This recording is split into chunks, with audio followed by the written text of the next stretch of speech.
involved in this. Anybody expecting that the president will come and back him up is mistaken. We are leaving this guy, sort it out. Hello, my people. Welcome back to my channel. This is Expressive Tone TV, conveying your thoughts and feelings to the world.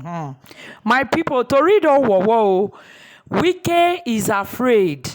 Now Wike they fear because he may go to jail. The way the whole thing is going, this is fight with Fubara, Sim Fubara. Now, Sim Fubara has threatened to probe him. Don't forget that Fubara was his accountant general. He was the Minister of Finance during Wike era as a governor in Rivers State. So he knows where all the bones are buried. I beg, hear what this doctor has to say about this matter. We are afraid. We have to pray for Wike now because he may go to jail. He is involved in a very big shit, big trouble right now. I beg, listen to this video. I will see you in my next video. Cheers. Look at the reasons. So the drama gets ever more dramatic as a new front opens up in the political conflict in Rivers State.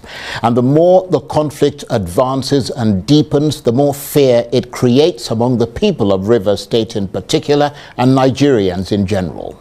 It's a conflict that's imprisoned the two main combatants, Governor Sim Fubara and Minister Nyesom Wike.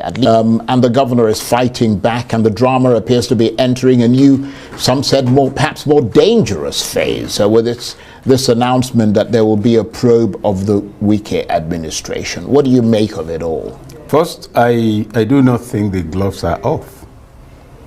That's, in other words, the gloves just came off. The gloves were always off. People were not looking. Because that agreement they tried to craft here in Abuja, contrived. If you recall, I was on this program at that time and I said it wasn't going anywhere. The presidency would eventually have enough problems of its own. And you know, all of that, power politics. Now, here is a sitting governor, ostensibly put in place by the man before him, and who demanded and expected and still expects loyalty, but whom it appeared wanted to also be running the government on his behalf and issuing instructions. Now that led to disagreements. And I thought the disagreement was not a very smart thing on the part of the former governor, because you're taking on the man who was in charge of your finances, who knew where all the bones were buried. He was the accountant general. He was the accountant general of the state. And you had previously informed Nigerians in a fit of rage how you were the one who bought, I think, forms for all those who contested. Even that alone is a matter on which somebody will ask, well, sir, so where did you get all this money from? Among other things. So now they've tried to paper over a presumed agreement and understanding is not working. So Fubara has opened up all the flanks. And I think the person who stands a disadvantage in the line of fire is Wike, and I'll tell you why. You see, in politics, you must know when you're talking about, you must make a distinction whether you want to be in power or you want to be in office. Supposing two of us are ministers under the Tinubu government, but anytime you feel like you'll go and see the president. Anytime I want to see the president, I come through you. I'm in office as minister, you're in office as minister, but in addition, you're in power. Now, Wike as governor was in power within a space and had unlimited funds. Today, he's a minister whose spending profile is circumscribed by the presidency. He's one of the aides of the presidency in a presidential system. His capacity for discretion is limited. He's also far away from Rivers State. And so Fubara has had time to deploy both presence, proximity, and financial muscle to begin to retweak a lot of things. And I think as it is, like you said, yeah, the gloves are off. The gloves were always off because at the point of that agreement, both parties were implacable. It was a third party that appeared to tell them, listen, learn to be of good behavior. Now there's a difference between refusing to punch and not desiring to punch. Now we've seen that it was not a refusal to punch. They all held their punches. Now, Fubara thinks he's gotten into a very comfortable space from which he can land what you call a soccer punch. And there it has come. Yeah. Well, fascinating, really, isn't it? And very interesting analysis from you.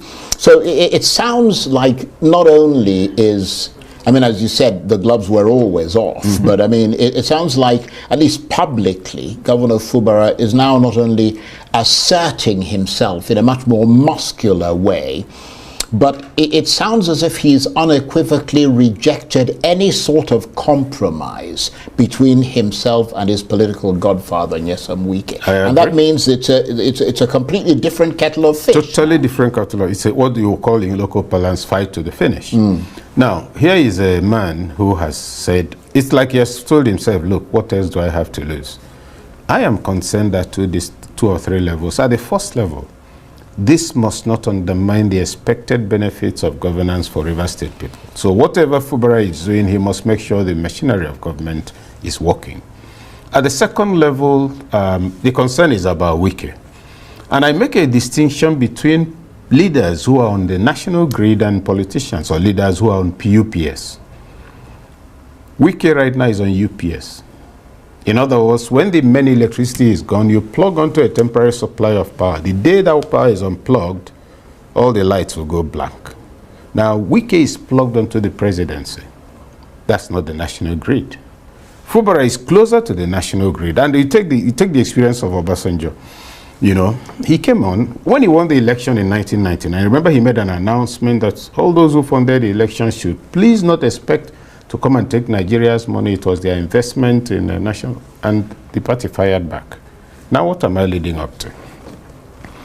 The crux of the analysis is that Wike right now has a higher level of political dependency than the man he's fighting, and also a limited supply of funds, and the more limited supply of funds than the man he's fighting. And it doesn't seem to me as if he's making very many friends that will run out on his behalf. And Fubara is claiming, he's speaking of sabotage, he's speaking of, you know, so for him to come out so boldly and so openly, my other question would be, is the presidency not watching all of this? What could embolden him so much, except perhaps there's a growing understanding that, look, we might lose a lot of mileage if we continue on this path. Because you recall, yesterday, or was it the day before, the spokesman for the president, spokesperson came out and said that, look, the president is not involved in this. Anybody expecting that the president will come and back him up is mistaken. We are leaving this guy, sort it out well. And that comes to the next level of, you know, what you call power dysfunctionality that leads to sacrifice. Namely, yeah, you did a lot of things for us. We're happy about it. You've been our man, but you're becoming more of a liability. And so I imagine there will be a few more voices telling the president or the friends of Wike that, don't you think this fellow is becoming a little bit of a headache? What wonderful mileage are we... putting it rather mildly. Very mildly, you know. What wonderful mileage are we making from him to warrant the flack we are getting? If you ask me personally, I think the work he's doing in the roads in Abuja, for instance, is fantastic. So that's at the purely personal level. But at the level of national politics, stable polity, power politics and in particular. Statesmanship. Are we gaining or losing mileage with this man? Only the presidency will answer that question. And my suspicion is that Wike probably either doesn't have the right combination or cocktail of advisors, or he is his own advisor with his ears plugged. Well, I suppose a lot of people might argue that the latter is probably the case. But I mean, you know a lot about these things, broadly speaking, as someone who analyzes political developments on a regular basis and in a comprehensive way. How much is ethnicity and its ugly footprint a factor in this unceasing struggle for supremacy between Wike and Fubara? Because some people have suggested that is in fact the case in River State. Well, I recall that when the controversy first broke, there's this lady, a very popular actress, highly respected. I don't remember her name at the moment. She made a short video which was distributed all over the country. She's from River State. Yes, yes. Right. And that, no, we're not going to tolerate this.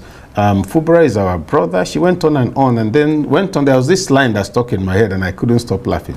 That now they will see that the blood, where is Fubara from?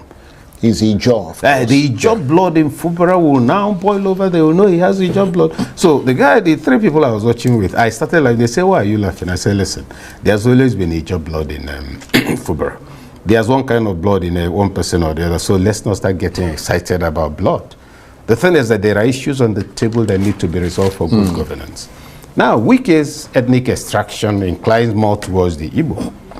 The Ijaw ethnic extraction is different. Of course, you know that if you're to even push it further, there's a further crisis of another crisis within the family tree. Wike, what language is it? It's a bastardization of Wike, son of Wike. And our history shows when that began to change during the war and all of that. And so you then find that if you're talking strictly ethnicity, Fubara might have a slight advantage of indigenship to the extent that your ancestry can be traced outside. And the Ijaws are the majority in Rivers. They are the State. majority. Yeah. Very likely, from all indications, the fourth largest ethnic group in Nigeria, resilient people, etc. Not always on top for all kinds of reasons, but now their man has come on top. He came out cool, calm, level-headed. He probably played dead long enough in order to get. Now he's gotten it. That's the wrongest kind of person to take on. A patient, thorough, detailed person. That agreement is signed. I was on this program. I told you it wasn't going to take anybody anywhere. Well, let's talk about that agreement a little bit, very briefly, because we want to talk about other things. That intervention by President Tinubu that resulted in both sides putting their imprimatur on that agreement. Yes. That agreement, some have now come to say that the president needs to pull back from it, and that in fact he is pulling back from it for the simple reason that it was fundamentally flawed because it failed to address the legality of the state assembly lawmakers who are defected and whose defection has major legal consequences. No, it was fairly obvious. The document was painfully, in my view, scandalous. It didn't have integrity as an attempt to resolve a serious issue. The parties could have been assumed to have been given this document to sign, not that they sat together and put it out. If the law, all the way from the court of first instance to the Supreme Court, has said that when you leave a political party, you lose membership. In other words, you cease to be an elected representative of the people since you've left the platform on which they elected you. To that extent, would it be ridiculous to expect that the matter will end on a scrap of paper that has neither, judicial nor political significance? And so what many expected after that document was that people will go, say, settle out of court, get out of this and say, listen, there's no way for this, there's no way for this. We begin negotiations, we begin to think of. That didn't happen. People were holding on to very strong grounds, wrongly so. And so what it has led to is that the porosity of that agreement has emerged, and Fubara is now bringing in the full weight of the law. And nobody seemed to have learned anything among the lawmakers because many were strengthening the very loyalties that led to this agreement and that led to the frivolous document. And so you're now saying, well, fine, you guys are no longer lawmakers. But that's where he has to be careful. Because you know there's a subsisting judgment, and then it had to do with Ladoja sometime in it's held in the judiciary that the House cannot sit and be seen to be sitting in any location other than where it's supposed to have its business. Yeah, but some would argue that that part of it is secondary. I mean, the primary thing is who are the people who are actually No. I thought I already settled that. Right. That those who are to sit is settled by the fact that those who have defected are no longer by lawmakers. Right. But let me pursue that side of it. I mean, I know you're not a lawyer, but you are a legal expert and you're a political analyst, and the two kind of, in this particular case, they're rubbing up against each other. The question that is still being asked is whether the loss of their seats as a result of their defection is automatic, or would their seats still need to go through the process of being declared vacant and their continued presence in the House of Assembly unlawful by a court in order for that constitutional provision on defection to properly take effect? I'll take it from this angle. There is the law, there is jurisprudence. You know, yes, I'm not a lawyer, but I taught jurisprudence for students of law. And you usually look for the spirit of it. If you say, I'm now no longer in a position to occupy this seat,